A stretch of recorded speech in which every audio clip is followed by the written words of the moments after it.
Hi, this is Earth Angel Ascension, back with another video. Haven't been on in a while. I hope everybody's doing good. Um, this video is going to be how to heal as the family scapegoat or black sheep and how to overcome that role. Okay, so a lot of light workers, empaths, and starseeds, especially empaths are people that take on others' emotions and energies as if it was their own, or their baggages, you might want to say, their emotional baggages. So if you are an empath, there's a good chance that you were the scapegoat of the black sheep of the family because you were chosen for that role because of not for being how weak you were, because no one else in the family could actually ever withstand that role. And why I say that is if they did this to somebody that was a non-empath per se, and they pushed all of these emotional baggages and different things, idiosyncrasies, I want to say they have onto somebody else that was not an empath, that person would have broke immediately. So number one, as a scapegoat, realize how strong you really are. Not only have you carried your own baggages your whole life, you've carried the baggages of everybody of the narcissistic family's baggages as well. And they see you as somebody that's unworthy, that they can just dump their stuff off onto. And also, it's two parts. It's not just dumping their stuff off. They want a response out of you and a reaction out of you because they also want your energy. They want you to feel bad so they can get your energy. Understand something on an energetic level. If somebody ruffles you or makes you feel triggered, you start thinking about that situation or that person and you start giving it energy. So somebody said, how do they get your energy? I'm going to tell you how. When you're in your balance, in your flow as an empath, you're focused on your purpose and what you have to do. And you probably are out lifting others up and, giving off positive energy because you feel so good inside, it's going to ooze out of you. Well, when people are on the dark side of the force, they feed off of negative energy. And an empath can also be triggered to give off negative energy as well. Because, see, what happens as an empath, you don't just absorb positive, you absorb negative as well. And the emotions of negative energy on an empath are so toxic and they get angry because they know that's not their stuff. Deep down, even if at first it feels like it is your stuff because these people try to project and make you responsible for their bad behaviors, it's never your stuff. And as an empath, when you start to think about it later on, you probably beat yourself up for not like standing up immediately when this stuff starts happening or these dynamics. See, what happens as an empath, we're so concerned with keeping the peace at all times that a lot of times things will just go right over us. And it's not that we don't feel it, it's just we're like, well, it's not worth the battle because our energy as an empath is so sacred, and it's very easy to get off balance because we're definitely whatever we're surrounded by is how we're going to feel. So we know if we get in that emotional state where we start getting mad, that our energy is going to be quickly depleted. So a lot of times as empaths, when these narcs start doing these little tactics, sometimes it's like a backhanded comment. Another time it might be they try to silence you when you go to speak and you just stay quiet. Uh, and then later on, you go and beat yourself up and you think about that person. So they are getting your energy because at that point, you're mulling over that situation and you're focusing on that person. So your energy is going to that person, and they feed off of that as supply, that negative energy where you get upset. So even though at that moment you might not have gotten ruffled, later on when you do go over the situation and think about what just happened, and you think about that person, they get your energy. And meanwhile, when you're silent, I will say this too, they push their stuff onto you because, see, as an authentic person, you express to yourself, you express to the world who you are by your voice. And when these people are trying to silence you, you lose all your power because your voice is what separates you from them. And when they try to take that away from you, you lose your rights to have feelings, wants, needs, your own opinions, your own values. And you're basically saying to them, you're more important than me. So as an empath, you need to learn that when People start to silence. They say, "Excuse me, I'm speaking. Do not silence me. I'm going to finish what I was saying. I have the same rights as you do." And that's what you need to tell them. And if they cannot respect that, you know, you have a right to speak and not be interrupted, then you remove yourself from that person. And if they continue to be on that path where they don't respect your wishes or they don't allow you to be you, then you need to never allow that person in your life again. Because as a universal law, we attract what we allow. So if I start allowing people that just start shame blasting me, or making backhanded comments, or making me feel minimized, and then when I go to speak up, basically tell me, just be quiet, or they try to change the subject, they're basically saying I should just put up with this and tolerate this poison in my body. And as an empath, you're a beautiful soul. You don't have to tolerate that. That's not your baggages to carry. That's their stuff.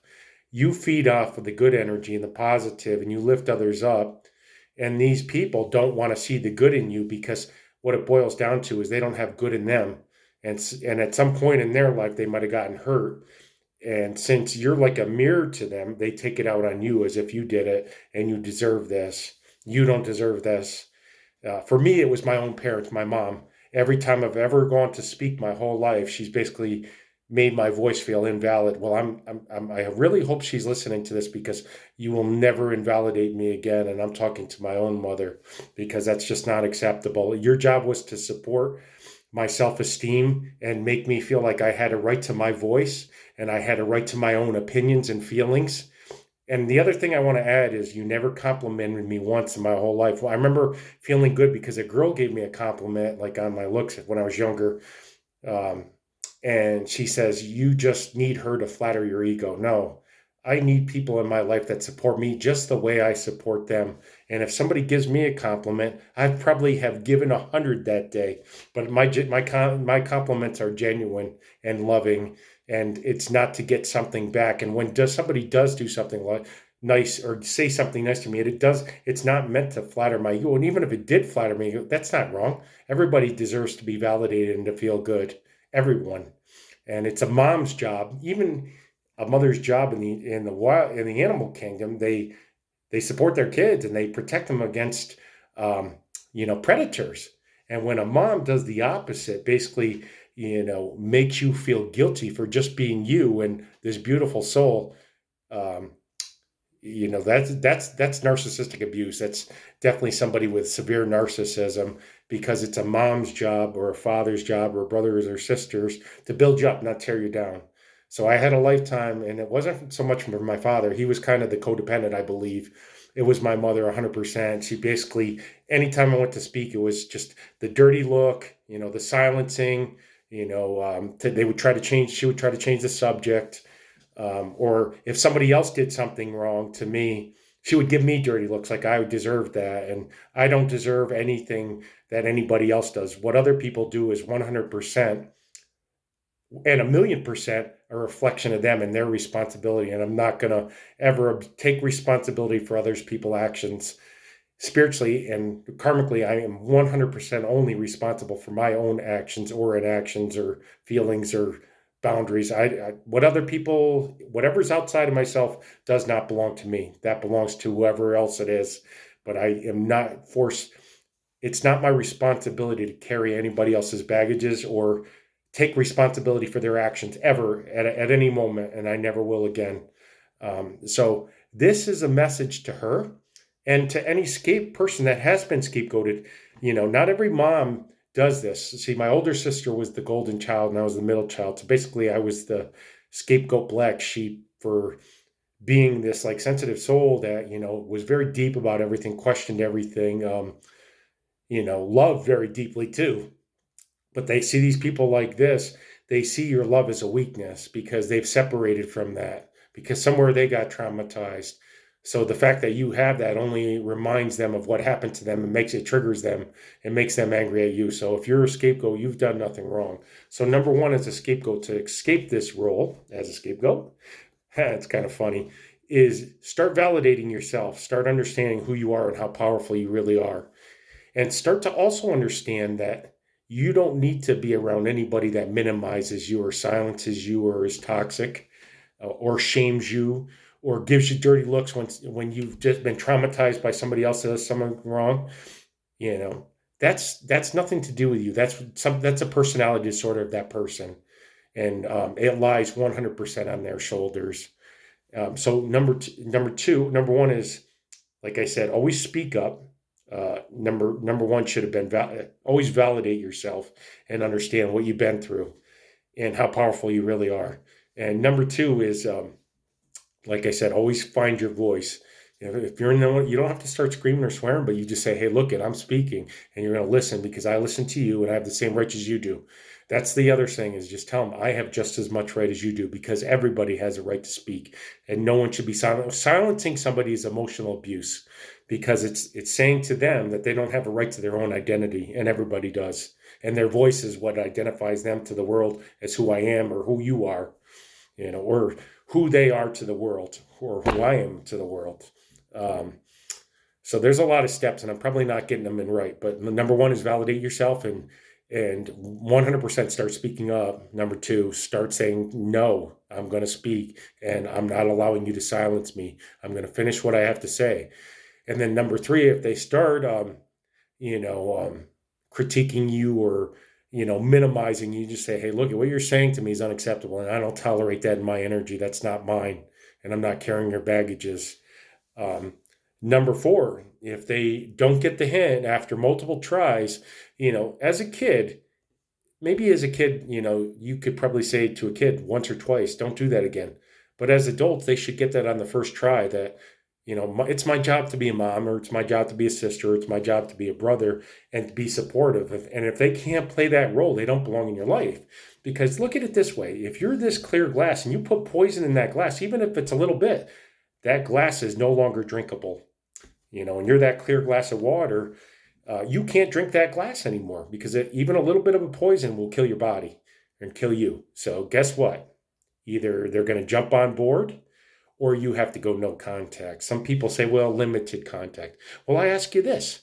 If I put 2 ounces, which would be probably half the amount of, a normal, like everyday exposure in a glass of poison of water, would that kill me? Yes, it will. So a little bit of poison is as bad as swallowing a bottle. Um, a lot of scapegoats and black sheep become targeted individuals. Um, do I believe to some degree this is generational? Yes. And the thing about it is those same demons, or fallen angels, or whatever they are, or narcissist demons, or narcopath demons, that are targeting you, are the same ones working through your siblings, mother and father, and have been since birth. It's the same thing, So if you're being gang stalked or targeted, it's the same thing. And the reason you're targeting it so bad is, see, at birth, parents are supposed to build their kids up to put this protection around them, to to say, oh, you're safe because we've allowed you to be safe, and we've built you up and protected you emotionally. See, but as a target or a scapegoat, you never had that. You never were allowed to be safe, because you had to, instead of being a kid, be the parent and nurture yourself. And you were never allowed to have that barrier of safety around you. So where most parents, like I said, they speak congratulations onto their kids, you were spoken curses over, and disempowerment over yourself, and minimization of yourself, and you were taught to put everybody else above yourself, and that if you put yourself first, that was being selfish. Well, I'm here to tell you that putting yourself first is another step in healing. You can't heal somebody else unless you're healed. And the only way you're going to escape this role is, number one, is separate from all of these people that just can't see you as, they can't see you. And when I say see you, is they see the value in you. You have such a beautiful soul, and you lift others up. You want to be in positive energy. You congratulate others, and you deserve the same in return. But what you'll find about these people is you're just a rinse and recharge for them. They'll go for months without bothering you, or weeks, but then as soon as they need you, they're going to call you up, and they'll give you a little bit. It's like fishing, and then they'll expect you to, bite the bait, and then you're back in the role again. And so you give somebody one chance and you tell them, hey, look, if you're going to be my friend, you're going to be my mother, my father, my sister, whatever, then it needs to be reciprocal and healthy. That means that, you don't neglect me for months on end and only call me when you need me, or when you call me, start, acting like we just talked yesterday. It has to be a normal, healthy relationship where, like just like a flower requires water and sunlight every day. Relationships that are healthy require that too, and that's communication. And if it's going to be months on end where that person ignores your calls, and then as soon as they need you, you need to tell them, no, go find somebody else. You're not going to use me. I have value and worth. So even if it means that you separate yourself from everybody, you will never separate yourself from that beautiful spirit inside you. And if you do start setting these strong boundaries, your light will grow because you're respecting yourself more. And as I make this video, I'm learning this even for myself. You know, People aren't going to value you unless you show them that you're valuable. And the only way to do that is to assert your boundaries and require reciprocation in relationships. Require that the other person hits the ball back, meaning if you call that person and they ignore your calls, then that person's out, goodbye. Sometimes I understand people get busy and they might have to call you back, but if this is like a thing where it's every day, you call them maybe 3, 4 times, they never call you, don't talk to that person anymore because they're using you. Because if somebody very truly values you, the first thing they're going to want to do is call you back and say, hey, I'm sorry I missed your call or whatever, or text and say, I'm sorry I missed your call. And that's another thing I should say is, like, be careful of people that can only text and they can't speak, because um, texting is a very low value way of communication. It doesn't require authenticity. It gives people time to think about what they want to say, instead of if I call you up, you're forced to give an answer right there. There's nothing where you can rehearse. Whereas texting, you can go for hours thinking about a response. So if you want somebody to be authentic, they're able to speak on the phone. And as empath, some empaths have a hard time with that right away. They'd rather email, and some people would rather write letters, or some people would rather text. But I would say this is, if somebody's really meant to be in your life, you should speak to that person every day, or at least every other day, and have real communication, and if that person has a hard time speaking on the phone, say, hey, look, I'll pick you up at 7, I'll go and pick you up, and speak in person.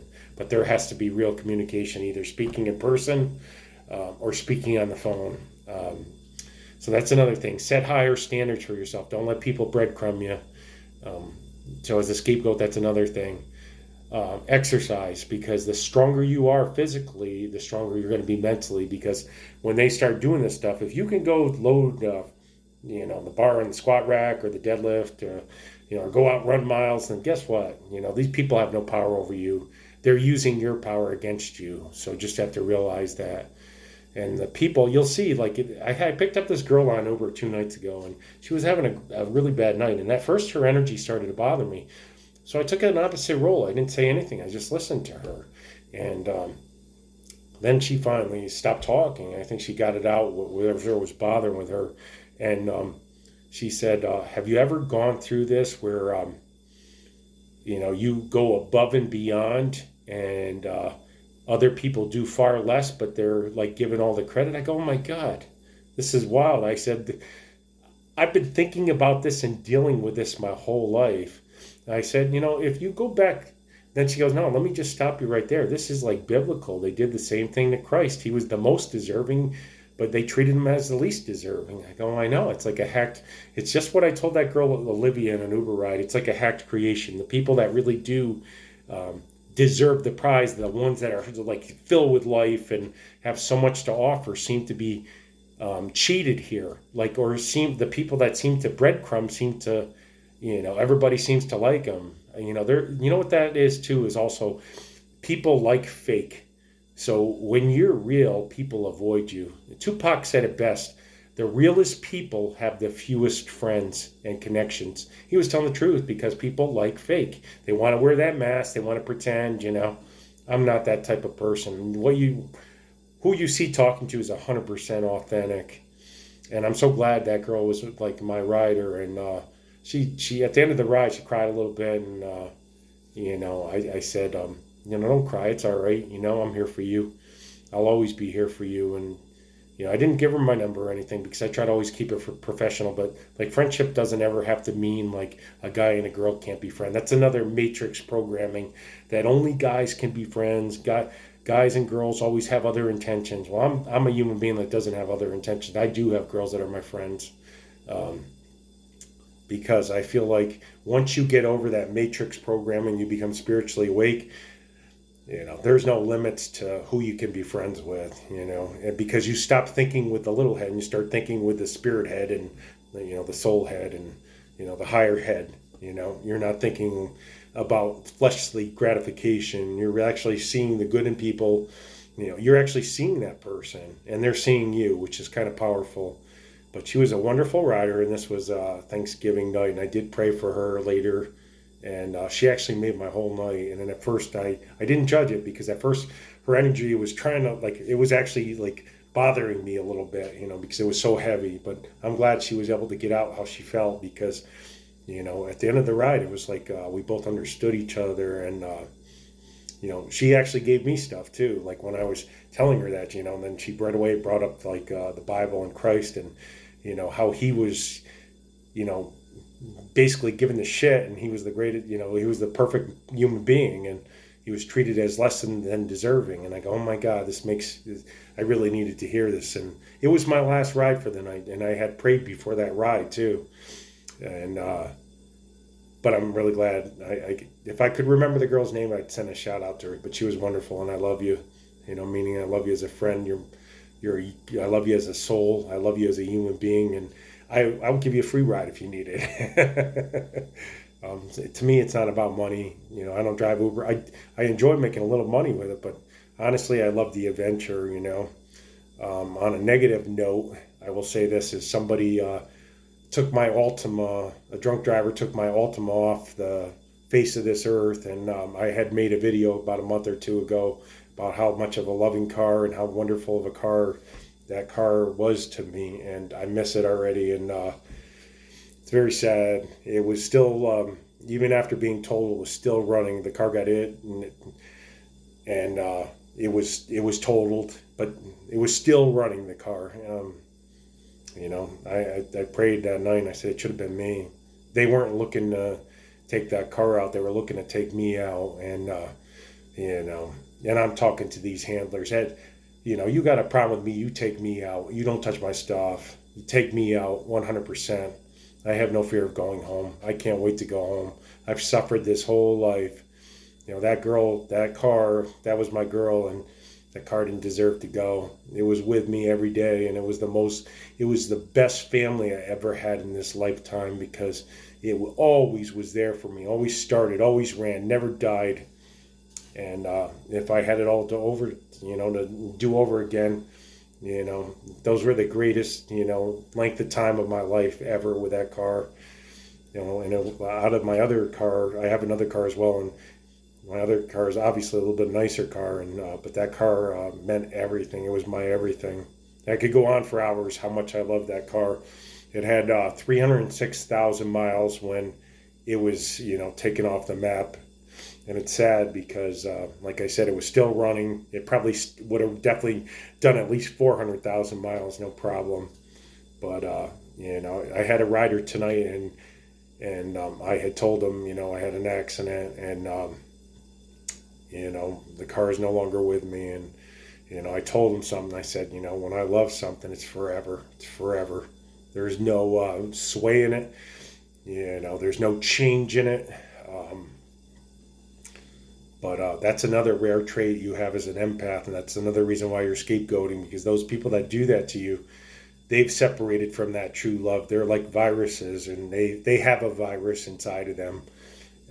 Do I believe it's demonic? Yes, it's 100%. It's, they have like a trauma spirit or a generational spirit in them that, it's like they're not the same as you and I. We can love like to a level that they could never imagine. But, like I had said in other videos, going back to that car, if somebody said, you were that car, I would have said, just take me, And I'm not materialistic because I had only paid a couple thousand for that car, but that car was amazing. And I'm getting off topic here, but I just want to say, if you're the scapegoat, number one, don't tolerate it ever again. You don't have to. Once you learn your own validation, you're going to start making wiser choices. And you're going to find that these people that once were in your life start popping up, because what happens is everything is like an energy tunnel, like a cord. And when they feel that cord leave them, like you're hooked into them energetically. And when they feel that you cut that cord off by starting raising yourself and putting your focus on your own life and you in the things that foster you, like maybe whatever hobbies are, maybe you paint. I like to write. Um, I like to lift weights. I did like riding my Altima, and I will miss her. I love you, and I'm sending a shout out. I love you, and I can't wait to see you. I'm going to cry because I can't wait to see that car, because I know it will be with me someday again.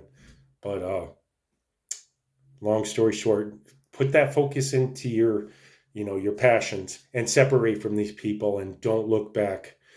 Cut off contact.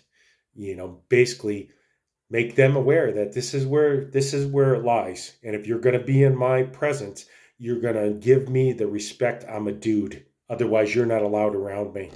And that's what it has to be.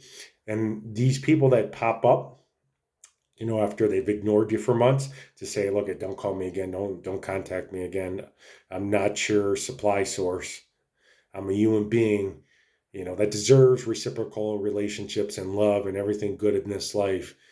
And you've already shown to me that you can't give me that on a regular basis. And I don't have time for fair weather friends, because I'm not a fair weather friend. And that's what you tell them. And that's it. It's the truth.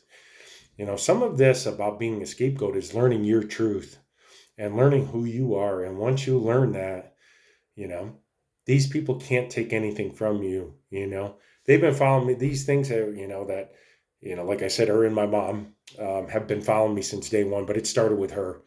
Um, I was over her house like a month ago or a couple months ago. They had called me, and like it was a Hoover on my birthday. And I did go over there, and she brought up something that somebody did to me as a kid and traumatized me.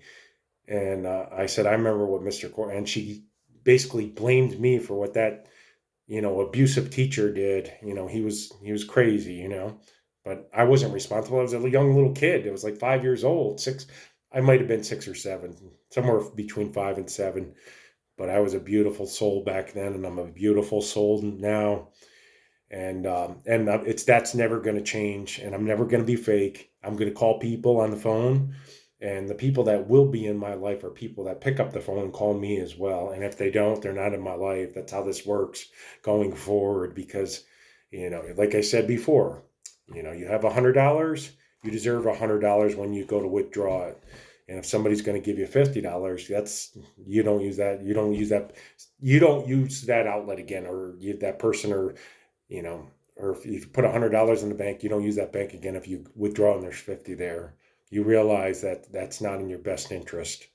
So healing from the scapegoat is totally possible. Um, when you start to devote your passions, that same intensity that these people are trying to steal from you, into your passion, there's nothing that can stop you as a scapegoat. I pretty much have been alone this whole life, my whole lifetime, because I'm targeted. And the people that have come into my life have, like, done the bait and switch, like where they presented themselves as one thing. And I'm not going to blame them 100%, because a lot of times I knew right away and I went against my judgment. So that's the other thing as a scapegoat: trust your judgment. When your spider sense goes off and says this person is no good and they're negative energy, you know that you can't build that person up. And I had this talk with my older sister, who is the golden child. I'm not against her, because it's not her fault they chose her to be, the one that deserved to be supported and enhanced and affirmed. So she sees it, but no one is going to see your reality unless they're allowed to be in that position for a little while. So don't expect them to. But so do I think the scapegoat and the golden child can be friends? I think, like, yes and no. I think sometimes, if the scapegoat is um, not scapegoated further by the golden child, and the golden child allows that person to express what they've gone through and they understand, um, then the friendship could possibly happen. But um, I wouldn't. I'm not sure on this. Like I wouldn't like put my last dollar on it. I think it comes from both people being able to, you know, be able to see. Both people be able to put each other's in. A lot of times, the golden child can't put themselves in their shoes because they've been, built up so much that they can't see those faulty parents or faulty mother or faulty father for who they are because it's not their reality. So you have to understand what it's different reality because they've never experienced that treatment. I think they see it, but you don't need their validation either. You have your own. You already know your reality, what you've been through. Um, as an empath, you're targeted because your kindness and your love, like this realm, like I told that girl Olivia that I had an Uber ride, and I'm sorry if I'm rambling on. She said, Jim, why have I always been there for everyone and no one is ever there for me? When I said, because people only in this realm only value what they can't have, not what they can have, and or that which is valuable. So, and that's a difference as empaths too. If you're a true empath, you value things deeply. So you are going against this matrix realms programming of, on to the next best thing. That's the other thing I told that guy tonight on the Uber ride. I said, you're a really nice guy. I said, I had the two cars lined up one night and I was telling them how much I loved them. And I said, I wouldn't traded that $2,000 Altima for any car in this world. That's how much I loved it. And, now I ask this question to you watching this video. Would these people have that sort of love for something? Never. Not even an inkling. So you have a gift. You have to understand that. They can't love that deeply. And that love that you love so deeply, you could give that to yourself. And oh my God, no one can take that away from you. And I'm here to say this. Once you validate yourself, you're unstoppable as a scapegoat. You're the real goat. That means you stand alone. This guy, that's another thing. I had another Uber ride and we had a debate and the guy said, you're only as strong as your crew behind you or your pack. And I said, no, warriors walk alone because people will fail you, but you'll never fail you. So we definitely differ on opinion. I respect that he had a different opinion, but you don't need others to walk with you. You need to walk alone because others will cause you to trip up. And especially if you have something they want, people have motive. Not as empaths, we have pure hearts and we want to see others, but most people don't think that way. When they see you have something, what do they want? They want to get it from you. So that's the other reason why you're targeted is because you're not like that. When you see others do well, you're actually happy for them, but they don't extend that back to you. It's like they thrive on your defeat or thrive off of trying to feed off of you or take something from you to make your value go low. And when you do bad, they deep down are smirking. So, you're targeted for that. So scapegoats, realize how powerful you are. Start speaking up. Go no contact if others, after the second try of speaking up and telling them this is how it is, if they're not going to respect that, then you have to go no contact because that's somebody that does not respect what you say because they keep doing the same thing because they're so used to that pattern that they think that you're gonna, just go along with the way it was because that's what's been established. You don't have to, as a free person, you go along with what's right. You don't go along with what was established from faulty, toxic people.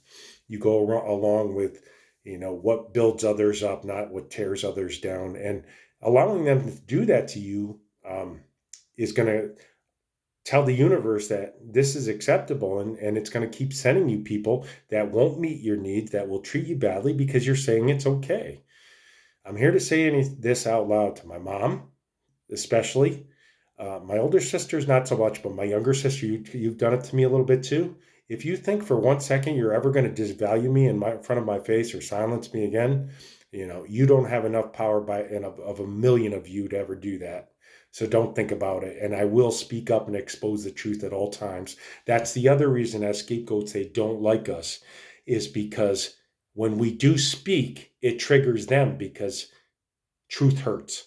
We don't say it to hurt them, but we're saying absolutely 1,000,000% the truth, and they don't like to listen to it, and they want to keep us quiet because they don't want to heal. They want us to carry their baggages, and I'm not carrying anybody else's baggages in this life any longer but my own. I will gladly help people out that want to get better and want to get well, and I will show them the way. I won't do it for them because it's not our job to do it for them as empaths. It's our job to show them the light and show them how to do it, and then it's up for them to do it.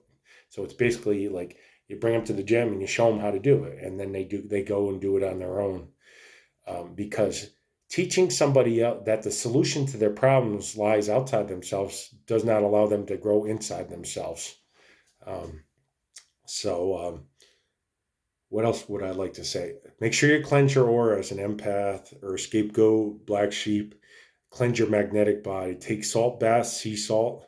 If you're around people that start shame blasting you or silencing, you start speaking up. Say, that's not acceptable. I'm talking. You're going to listen to what I have to say, or you're going to be removed from my you're going to be removed from my company if they're in your house, or if you're in their house, you say, if you don't listen to what I have to say, I'm leaving, and I will have no further contact with you, because that stuff is just going to disempower you. And when you need to speak up, you won't, because for so long you've been taught that your voice doesn't matter. Well, I'm here to tell you your voice does matter, and that's why they don't want you to speak up. It's because when you speak up, it forces them to face their wounds. They don't want to do it. So you're taking away a responsibility from them that they need as well. Um, so cleanse your magnetic field. Pray every day.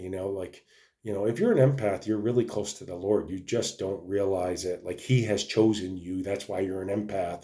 You have His gift of sensitivity, of love, true love. Like I said, I love that car. Nothing will ever be like my Ultima was. I miss you. I love you. God, I wish I could get you from the salvage yard. And it was so much damage. It's like irreplaceable. It's sad because I would, if I could replace it, I would. But the frame was bent in multiple places, and just sad, sad thing. Um, do I think it was meant for to be me? Yes, it was. And I'm talking to these people, just, if it's that serious, do it. Don't touch my stuff. Take me. You know what I mean? I'm not scared to death. I can't wait to go home. I will never take my own life. I love being here, even with all this gang stalking and targeting, you know, but don't be cowards.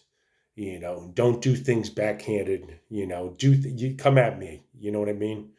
You know, you have a problem with me, you come face me. You don't go after my stuff.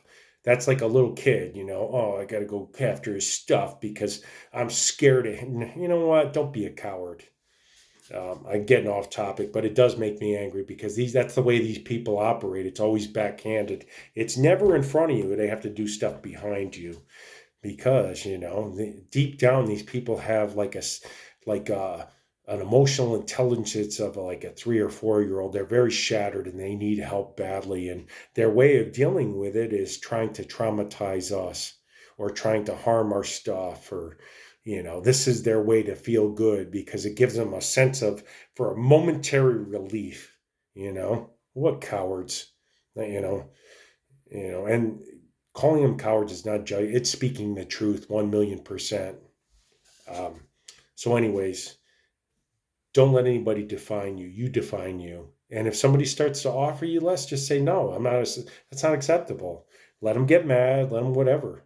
Eventually they'll get the hint that you're not going to play that role, even if that means walking alone by yourself. But I'm telling you, as a scapegoat, you're powerful. You don't need that man anyway. You don't need dead weight. And what I mean by dead weight is people that are there to take your energy or make you absorb their baggages they don't want to work on. So anyways, don't tolerate their abuse. Don't tolerate their silencing. Don't tolerate their manipulation, or whatever games they want to play, or backhanded comments. That's another one they like to do, or judgments where they, they are far from perfect, but expect you to be perfect. Um, Only entertain people that you can have loving relationships where, you build each other up. And I'm sorry on this video, I've gotten off topic, but it's been a while since I spoke, so I really did need to get this out. So this was a little bit of venting on my part. So I apologize for times I gotten off. So let's go over the steps again. Number one, you validate yourself. Number two, you start speaking up at all times. Even if it means being uncomfortable to speak up, you have to face that fear and do it anyway. Um, Number three, you tell the person this is how it is going forward, or you're not going to be in my contact, because swallowing a little bit of poison in a glass of water that's clear is as bad as swallowing the whole bottle. It will kill you. And it will also continue to attract those types of narcissists or toxic people in your life. Number four, obviously, always pray, because, Father, if you're an empath, you're already connected to the Lord. You might not even realize you don't need to go to church. You just get those people that are in church don't even know the Lord. They're the furthest thing, most of them. Not all of them. There are some people that do, but they fall. They practice rituals instead of love. Practice love, and that's from the Lord in your heart right here. What else was I going to say? Spend time in hobbies that enhance you, and that enhance your self-esteem. Running, lift weights, write, paint. There's some good other hobbies. Some people like to sing. Some empaths are singers too. Some are actors. These are all good things that you could put your talent in. I definitely think writing is good because it gets your thoughts out on paper. Make YouTube videos just like I am, helping other scapegoats to overcome this. Because I'm going to tell you right now, you're never going to get the stuff I'm giving you. You're never going to get from a therapist because they don't understand this stuff. They'll tell you to go back to that family and expect a little bit less. And you know what? When does that end? When does it end? You're going to go into every late relationship thinking that you're unworthy and that you deserve to be treated that way. That's not the answer.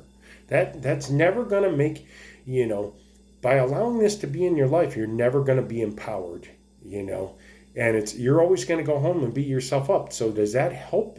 Does that add value to your life? And the answer that these therapists need to realize is that doesn't. It just re-traumatizes the victim.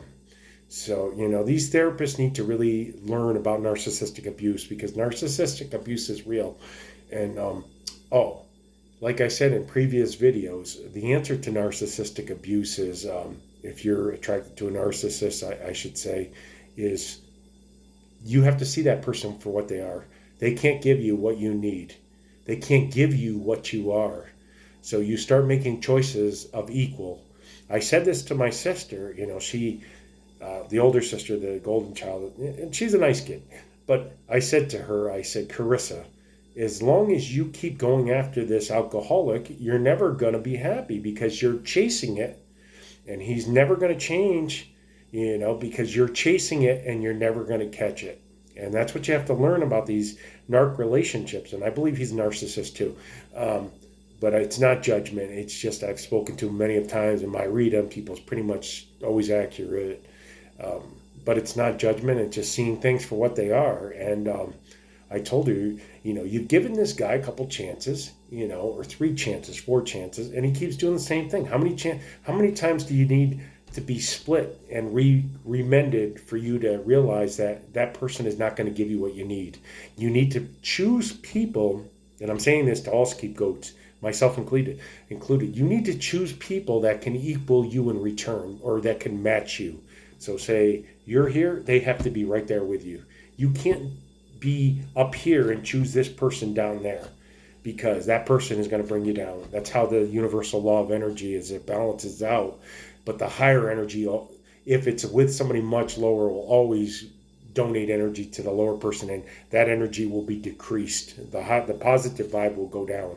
So you have to be with people that lift you up. You have to be with people, and I'll say this, if you're with somebody that is positive and there's a little more positive than you, that's a good thing because as an empath, you will match that person. You will raise up more. So that's the other thing as an empath. You have an unlimited amount of positive energy in the right environment.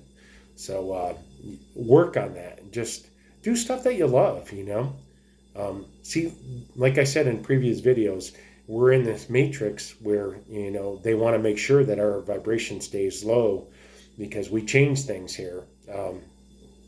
And that's a threat to the order here. So, see, when we're vibrating very high, we change the consciousness here because it's built on this negative energy construct, and they don't want anybody to escape that. It's like crabs in a bucket. They want to pull you back down into it. So you have to do things that really, really raise up your vibration that they can't limit you on. And I almost believe they have to be based on, non-material things. Like I said, writing, some creative talent, lifting weights, running.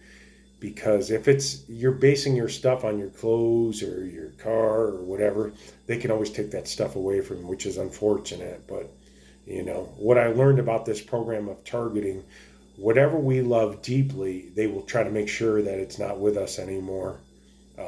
They take it from us. That's how this works. Um, but it's okay for them to have it. See, that's what's sad. Like they'll be surrounded by people. They'll have million material things, and it's okay. Um, it's very bothersome to be targeted and realize that you're more than worthy. You're more worthy than they are, and you have to be told you don't have the same rights as them, or you can't have the same things, or you can't have stability, and it's just unfortunate. But again, I'm going to go make this one statement. Once you give that to yourself, no matter what they do to you, when you learn your soul and spirit value, none of this stuff matters anyway. I'm not materialistic. That, like I said, that $2,000 car was the only car I ever, the only thing in my life I loved. I have Walmart sneakers. I have Walmart sweatshirt on. Um, I'm not materialistic. I live in a cheap apartment. I have very little things. A girl that I dated years ago had knocked me for not putting pictures on my wall, and it's not my thing. Do I love my home? Do I love going there? Yeah, of course. I sleep peacefully. And that's the thing I have to say to her. With all your pictures on the wall, you could only sleep for a few hours because you're so uneasy. So is the answer pictures on your wall, or is it about finding peace inside that doesn't require pictures on your wall? And I'm not against making your place nice. I'm not against that at all. I think that's wonderful. But it's just when you're being targeted, you're in survival mode more than you are worrying about um, I don't know, hanging flower pictures up or whatever she wanted me to do. But anyways, I'm not mad at her. It's no big deal. You know, Everybody has their own thing, and that's a woman thing anyway. And sadly, she was a friend of mine. She was somebody I had dated, and I did want to maintain a friendship with her. But she got married, and that wasn't the issue. I was fine with being her friend, but she wanted to leave him and then try it again with me, and it was like it wasn't going to work. And but anyways, that was one of the digs she used when I told her, I'm not upset, but it's just we're better off as friends. And she said, she just said, she tried to knock my self-esteem down by basically saying, hang pictures on your walls or make your house a home or whatever. House is a home by your peace inside of it, and that's what makes it a home. You don't have to have pictures there. You could have nothing in there, just you in there. As long as there's love in there, meaning from yourself and you're vibrating love, everything you need is right there because love is everything. So don't let people invalidate you as a scapegoat. In this program, like I said, if you love something or someone, try your hardest at all times, but the chances are that, they're going to try to, whatever it is you love or whoever it is, they're going to try to take that person. You're going to, but that's not to say not to fight for that person. I did speak to another targeted individual. He's a very nice guy. I love him all my whole heart. And he said he was with a girl and she just switched. And I said, she didn't switch. They switched her. And that's what they do to traumatize us. And he said, what should I do? I said, do what I do. I would try one more time. Just pick up the phone, call her, And at that point, she says the same thing. She doesn't want it, then respect it. But no, never be afraid. guy or girl to to push or to push for somebody if you really do love them. But if they say no, I don't want this, you got to respect it. And that's the other thing about healing from narc abuse is, you know, you want to be with somebody that wants to be with you as well. And with narcissists, they only want to be with you in the beginning, because you're like a new toy to them. And once the toy gets bored, they don't want to be with you anyway. So find your value in yourself, find your value in the Lord too. Like He will show you who you are, and you'll, even if you're all by yourself, you'll walk with such a light and a power that it won't hurt you if you're by yourself, because you'll know who you are, and people will look up to you. Like I said, I'm single. It's I do meet people, and but I just haven't met the one that you know I'm going to spend my life with. And for me, at this point, there's not going to be premarital sex or relationships, because my life belongs to the Lord, and that stuff is over with, because that's like contracts. Every time you have sex, it's a covenant, because blood is exchanged, and the only time a covenant is supposed to be or a blood exchange is supposed to be in marriage. That's how Father had it. So your spirit and that spirit is one forever, and if it's not going to be like that in my life, it's not allowed, because I have high requirements and I give high requirements, meaning when I'm with that person, they have all of me, but I expect all of them as well. And I don't just give my body away to anybody. And I would expect that out of my partner as well, that she wouldn't, just sleep with anybody either, because sex is godly. It's magic energy. You're, as a man, your life force is the strongest thing you have.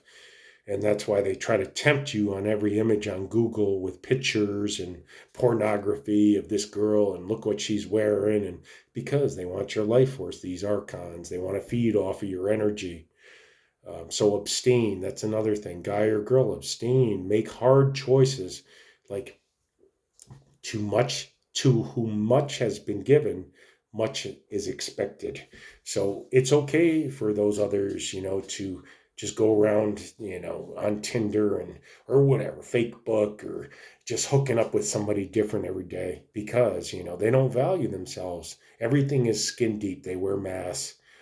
You cannot be that person, and you can't be around those people. You need to be around people that have deep value, just like I did for that Ultima. Like, that was my girl, and it wasn't a sexual thing, and it wasn't an object thing. It was a spiritual thing, because like I said, everything is energy. So that car understood how much I loved it, and it vibrated the same way as my energy did. So it was like two balls back, vibrate or bouncing back and forth, and we were a team. Um, but someday I will be with that again, and because that's how it works. Father's hand is always on everything, and His children, are the lamb's hair, and they're the true hearts. Um, and these beings that we're amongst, um, we're not all the same.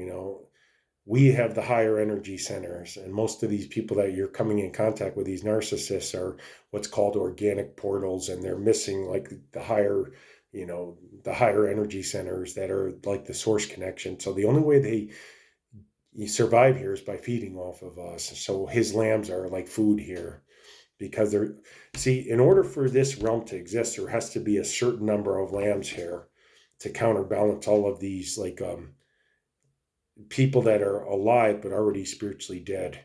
And that's how this works. And people can debate this with me till they're blue in the face. We are not all the same here. And that's not a narcissist statement. It's meaning that, um, we're wheat amongst tares. That's what it means. We're in Satan's playground. So just like Father's kids are here, Satan's kids are here too. And what they are is just vessels to be used by these demons to attack His Father's lambs, to use our energy. So make wise choices with your body, and only allow people in your space or your spiritual space that are people that you want to become or you want to marry. So if you want to, if you meet a girl or a guy or whatever, and they're wonderful, keep going on. You don't have to marry them right away. Go on some dates, get to know that person. Just tell them, I'm going to wait until I know that you're the one for me, and we're not going to do anything physical. It's just going to be hanging out, getting to know each other, enjoying each other's company. Maybe take a bike ride, go to a movie. Nothing complicated. Try not to, Netflix and chill. Don't do that because it's going to lead to temptation. I've had like situations like that where the girl said, "Well, let's just watch a movie." I'm like, "Nah, well, let's wait." Because it's temptation. So try to honor Father's rules or always honor them. If you do slip up, uh, get on your face and say, "I'm sorry, Father." I don't want to be in sin because like I said before previously, is you know, pr- protecting your sexual energy is very strong, and it's like a wall between you and these narcissists, because when you're in your power and your sexual energy is strong, they can't get into you. So because they have no permission. That's how. If I was to say one thing, as a scapegoat to do is, you might overeat. I overeat. You might drink once in a while or whatever. I don't do that, but you know, usually scapegoats have some sort of addiction, but avoid the sexual addictions because those are the ones that are the most bothersome and will lead you very vulnerable to attacks from these demons because once they have your sex energy, you kind of belong to them. So don't allow anybody in your sexual space until you're married to that person. And if you've been, wondering why you're suffering and you have been sleeping around or whatever, stop. Just, realize who you are on the soul and spiritual level and don't let anybody disvalue that. You know, am I guilty of that in the past? Yeah, but I'll say this: I always had one steady person. I never slept around because and part of me was always like one guy's sort of girl or a one man for one girl sort of guy, and that was it for me. And I love deeply. Did I attract a lot of people that were narcissists? Yes.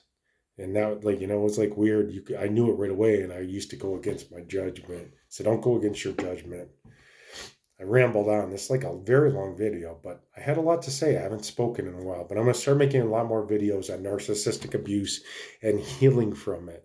So your voices on as a scapegoat is the most powerful thing, and that's why they don't want you to speak. So make sure you keep speaking, and don't be surprised if some of these people might get physically violent with you, and like I said in previous videos, if so anybody ever touches you, hits you, or that's it. Put them in handcuffs. Make them understand that you have the same rights as them, and that their system that they're so-called trying to protect, that they have rights with, does not protect them any more than it protects you. They're just pawns. That's all they are. So always speak up. Don't swear, yell at people, but just tell them this is where I lie, and I'm going to speak, and you're not going to silence me. My voice is my power. I make myself heard, and that's it. That's because this is your power source as an empath, and that's why they want to quiet you and silence you. Um, what else was I going to say? Just always pray up, go out, pray up, exercise, try to keep the best diet possible. Sometimes that's not going to be possible because a lot of this trauma leads to bad eating. So try to clean your diet up and detox. What I would say is two things on the diet level is maybe fast for a few days or do intermittent fasting every day. That will help you a lot because it gives your body a chance to rest a little bit and rebuild, because digestion is very hard. And some of this stuff they're putting in our food, it's just toxic to our bodies as empaths. And I think that's why I get the swelling underneath my eyes. It's because from this garbage and nano and God knows what else they're putting, or preservatives they're putting in our food. It's horrible. So maybe for 3 days, go with just water and coffee. And if you can't do that, just do fruits and vegetables for a few days every now and then, just to cleanse your body, and your aura will strengthen from that as well. What else am I going to say? That's about it for today. Um, don't be the scapegoat. You don't have to be. You have a choice here. The scapegoat is chosen for that role, I believe, by Father as well, for one reason. Uh,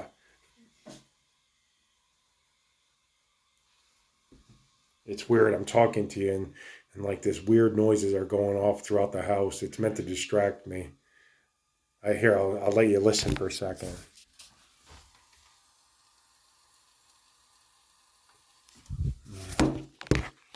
It's absolutely wild. This is how deep this is. They don't want us using our voice. They don't want us getting our message out, because I'm going to tell you why they don't. Because when we get these messages out to people, it takes away a lot of their power here. Because once we start showing others what to do to protect ourselves, guess what? They start getting starved of energy. So I'm going to end this video right here and just cleanse your aura, take salt baths, go no contact with people that can't see you or respect your value. Do not allow people to disvalue you. Remember, no one can take the value that you have for you away from you. They can't disvalue you unless you allow that. And by going no contact, it's saying to them, guess what? You don't have rights to me whatsoever. Don't ever allow anybody to disempower you. You have more power than anybody here as an empath. And that's why they're trying to silence you. And remember that. Scapegoats are the most powerful people on this earth, and that's why they were chosen for that role. Because without us here, these things can't be here. No other person could survive this and carry their own energy as well. That's how powerful you are. So never forget that. Until next time, God bless you. I love you. You don't have to be a scapegoat. You can be a lone goat.